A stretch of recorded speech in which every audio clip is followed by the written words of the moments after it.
Halo teman-teman, kembali lagi di Mohandes 3D. Alhamdulillah teman-teman, kali ini kita sudah sampai di part kedua tutorial Fusion 360 yang insya Allah akan mudah sekali. Dan sekarang pelajaran yang ini penting teman-teman, karena kita akan memulai desain. Teman-teman sudah bisa memulai desain karena kemarin sudah basicnya, dan sekarang akan memulai desain yang baru. Dan tidak lupa kita akan belajar sedikit demi sedikit bahasa Arab. Tapi sebelum itu teman-teman, jangan lupa untuk selalu follow Mohandes 3D. Dan juga kalau teman-teman ingin belajar atau ingin bertanya atau mungkin ingin punya desain tapi belum bisa desain, teman-teman bisa kontak saya di LinkedIn atau di Upwork atau Fiverr atau di Instagram.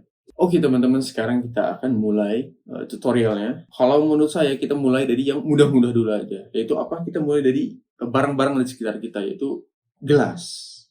Nah, gelas ini mudah sekali teman-teman. Teman-teman, seperti biasa, bahasa Arabnya gelas ini, kalau gelas ya itu sebetulnya kayak bahasa serapan ya. Dari bahasa Inggris gelas. Gelas itu bahasa Arabnya adalah kub. Tapi kalau gelas yang dimaksud adalah serapan bahasa Inggris yaitu glass, kaca ya, berarti zujaj. Kalau kub, kaf, waw, dan ba, itu kub, ini, gelas.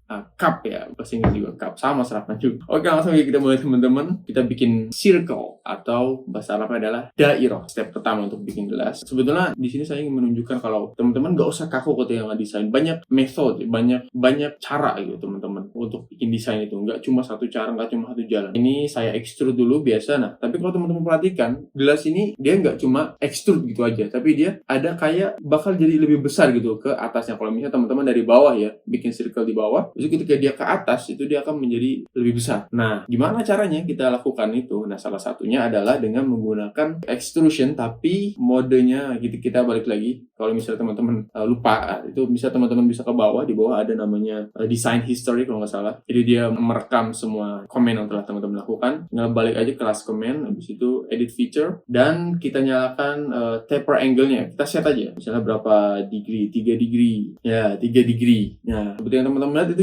dia jadinya lebih besar gitu kan. Oke, kita klik oke, habis itu teman-teman jangan lupa, kalau saya sendiri sih biasanya setelah setiap melakukan oke atau finish dari suatu komen itu saya selalu muterin gitu ya. Biar muter-muterin rotasi, karena pertama saya menghargai apa yang sudah saya buat, dan saya senang juga gitu lihatnya. Ya nggak tahu kenapa, ada kepuasan tersendiri gitu ngelihat desainnya. Oh, kita bikin sendiri bisa gitu. Jadi teman-teman, karena gelas hollow, dia ada bagian di dalamnya, ada ruang kosong. Kita bisa buat itu dengan, kalau di Fusion itu pakai shell atau hollow sama aja. Kita tinggal klik surface yang mau kita hollow, habis itu kita set dimensinya. Dan untuk mempercantik teman-teman, kita bisa bikin fillet, tinggal klik F, habis itu di set mau berapa radiusnya, 2 mm, yang atas mungkin 1, F, di situ 1, udah selesai.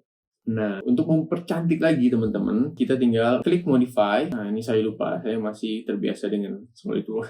Kita modify, habis itu ke physical material, habis itu kita ganti ke glass. Nah, cuma ini transparannya keterlaluan sih. Cuma nggak apa-apa ya teman-teman ya. Coba ya, saya ke render ternyata masih sama, transparan malah jadi lebih parah lagi. Oke, kita balik lagi ke desain. Coba ya, saya coba ganti yang lain, tapi ternyata masih tetap sama, masih tetap kayak gitu. Sudahlah, berarti memang glass tuh seperti itu. Oke, abis itu saya coba biar ini lebih terlihat jelas lagi, saya coba ke environment. Nah, susah juga nyebutnya. Nah, ternyata diganti juga masih kayak gitu, masih susah, maksudnya masih transparan banget ya. Emang karena ini kaca sih, jadi ya memang begitulah. Oke, sudah cukup coba-cobanya. Intinya seperti ini teman-teman, cara pertama untuk bikin gelas. Habis itu cara kedua, teman-teman lihat, kita bikin dairah lagi, atau circle lagi, atau lingkaran lagi, dengan dimensi yang sama dan axis yang sama ya, garisnya sama, paralel ya. Itu kita ketik D untuk dimension, habis itu di set ke 90 derajat. Oke, habis itu kita bikin reference plane atau construction plane kalau di Fusion. Habis itu kita set ke 180 mm tingginya. Habis itu kita bikin circle lagi di plane tersebut. Kita set 110. Habis itu kita loft deh. Ini cara yang kedua ya. Kita nggak pakai extrusion, tapi kita pakai loft ya. Di sini loft doang. Loft. Habis itu klik oke. Jadi deh teman-teman. hal yang selanjutnya harus kita lakukan ya seperti biasa gitu. Untuk finishing ya tinggal fillet. Tapi karena ini hollow kita bikin karena ini ada ruang kosong di dalamnya, jadi kita bikin pakai shell dulu, baru kita fillet biar lebih cantik teman-teman. Karena di sini kan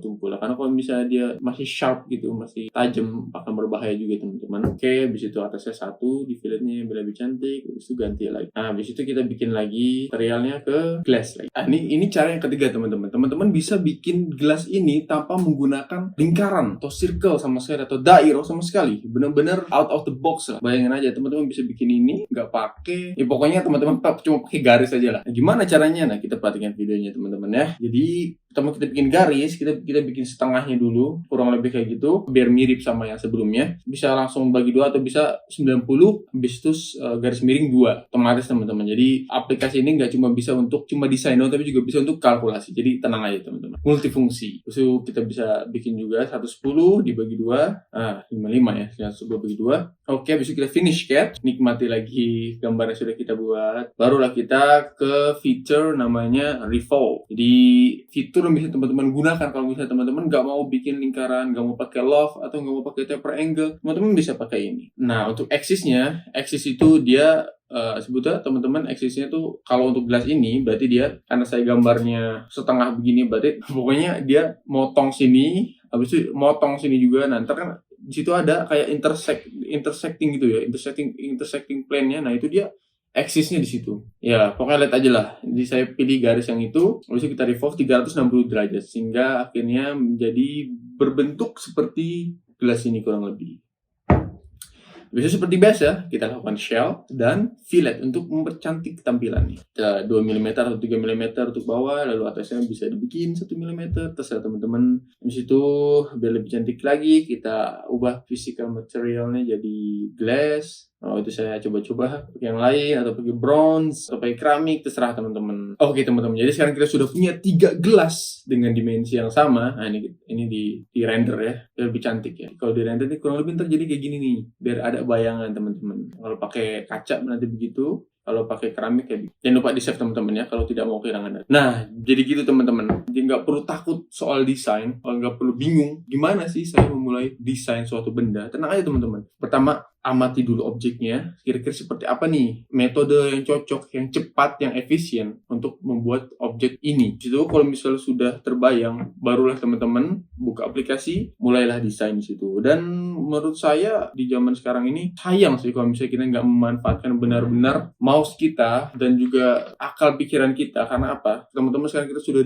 berada di zaman yang penuh dengan kemudahan.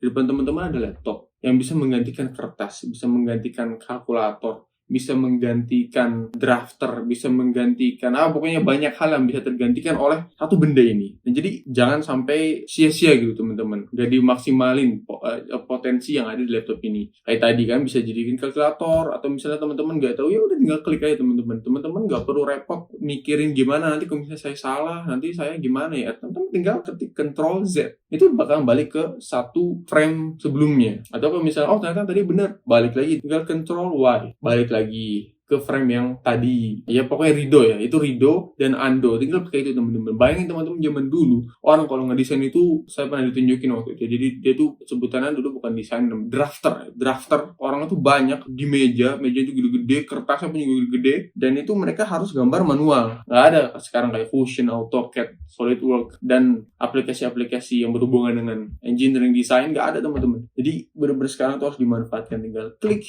nggak perlu repot ntar ngehapus, ntar ada daki-daki dari penghapusnya, ntar ngotorin kertasnya, nggak perlu teman-teman tinggal fokus depan laptop, klik mouse-nya, simakan shortcut tombol-tombol ada di laptop. Insya Allah teman-teman bakalan cepet bisa untuk melakukan sesuatu apapun, itu nggak cuma desain, pokoknya ya apapun itulah yang ada di laptop.